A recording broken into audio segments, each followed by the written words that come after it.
Hey everyone, it's sellout time. Welcome to a little video in which I'm going to sell out my entire channel. No, I'm just kidding. But I'm actually offering you something which is right in front of me. Without further ado, here's the thing. I'm going to give away the Wetlands Dome to you guys. I'm lending it into your capable hands and you guys can actually win something. So, Frontier was so kind to give me some DLC codes, which I won't name quite now. This should be a surprise for you.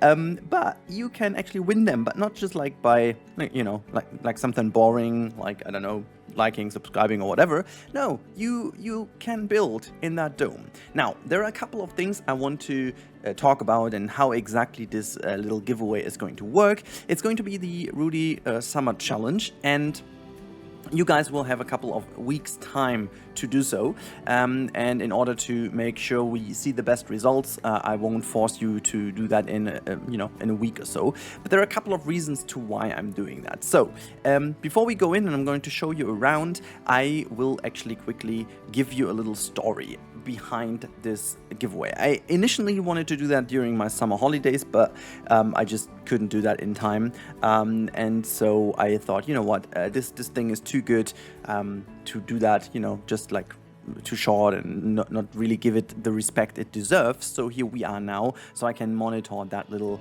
challenge a little bit better.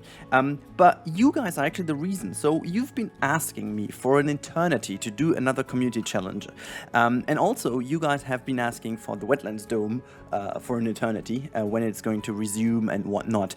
But I just couldn't continue in here for several reasons. Now, the first reason being is I potentially have set my targets a little bit too high with that build.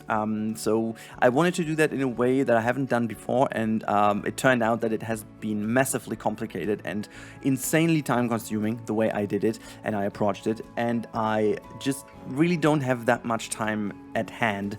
And other projects just have a bit of a better place in my current prioritization list, so to say.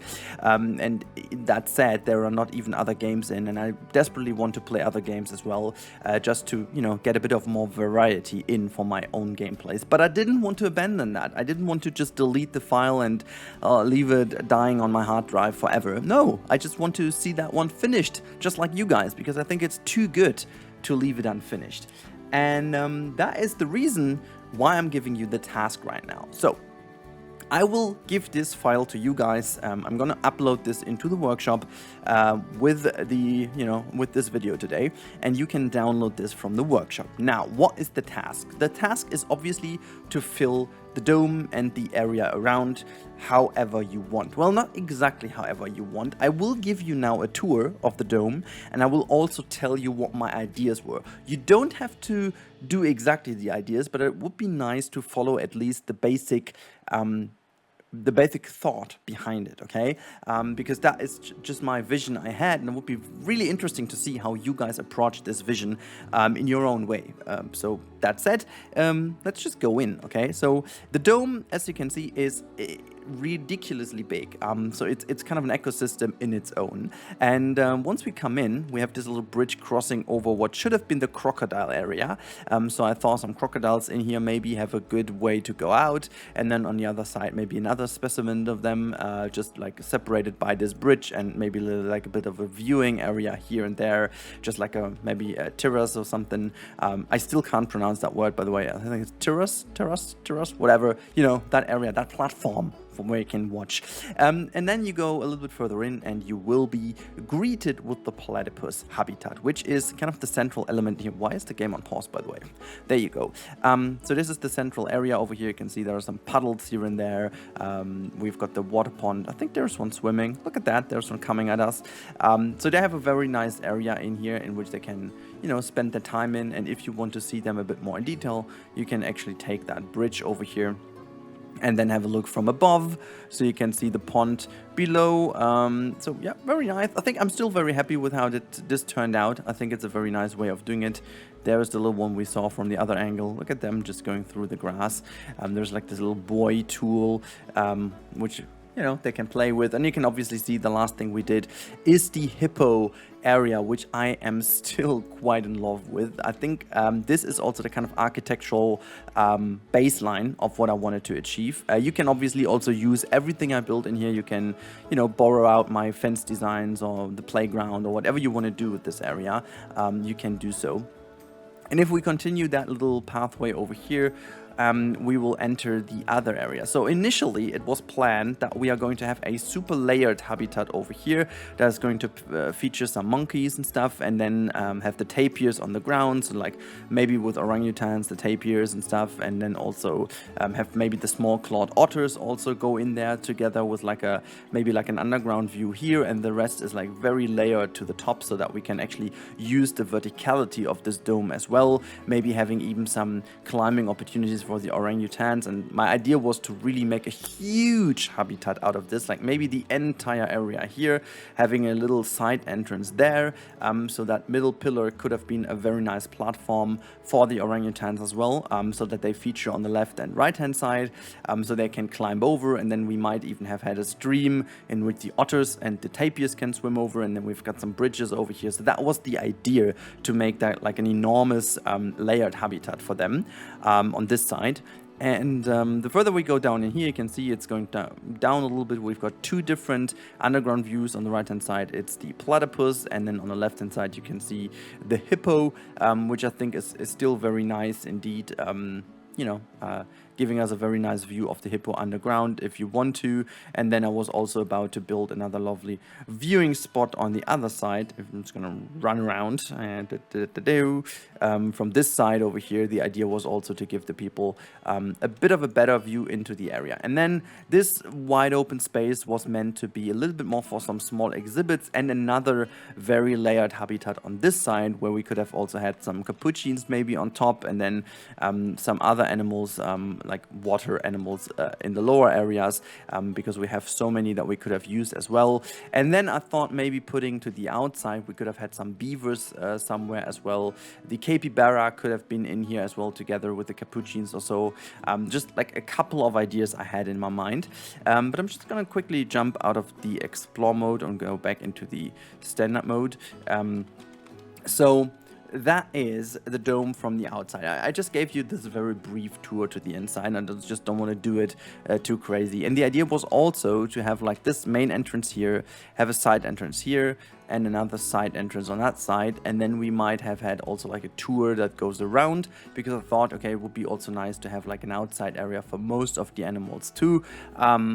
And obviously lots of like shops and stuff that would have been merged into here as well. So that area over here in the shadow of that big tree was meant to be like a little restaurant area with a nice plaza in the middle, and the same goes on the other side. This is basically that area here would have been a nice spot to squeeze in like a shop front here, and then maybe like seating areas in there, and having the habitat go above and beyond. And you know, loads of ideas, but you can really tell already by my explanation how much work that would have been. I mean, this would have been easily my main series if I would have abandoned everything else, and I would have easily filled my time with that, because it's just so much to do. And I really hope that you guys are as excited as I am to take part in that little challenge. So we now do have the 25th of August. That's the time of recording, and that's also the time of release of that video. So you guys will have the chance to build in this park exactly 3 weeks from now, or better, you know, not 3 weeks, because it's going to be the Sunday before, which is, let me just quickly check the calendar so I'm not going to tell you anything wrong. So we've got the 25th today, and you will have time up until the wait, let me just check. The 14th of August is the date where you have to hand that in. So it's the 14th of August, 3 weeks from now, and I'm going to start showcasing those things from the 15th in that week, so that the winner is going to be announced the 21st of August. If I'm not wrong, that's a week before Gamescom, because that is then when I will potentially not have time. So I'm not really sure if I will be at Gamescom, but At least there's a lot of stuff going on that I might have to cover, and so it's good to have that done before. Now, all that said, I really hope you guys are as excited as I said. Everything else will be written down in the description as well, just some easy bullets for you to understand how to do it and how to take part. But that's not all. So the winner will get 2 DLCs. The second and third place will be showcased. And also, for everyone who is going to vote, I will make the voting on the community wall, and I will make the voting on Twitter and so on.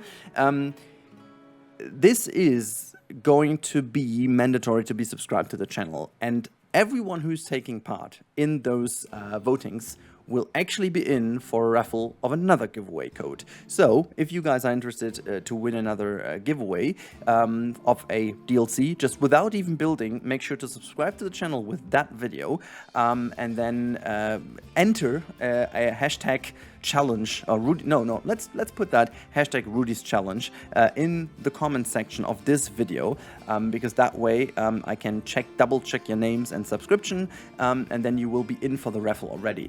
I'm gonna make that super simple because you guys have you guys are good, so why not giving something to you back? So yeah, that's it. I really hope you guys want to take part. I'm really excited to see who's going to join.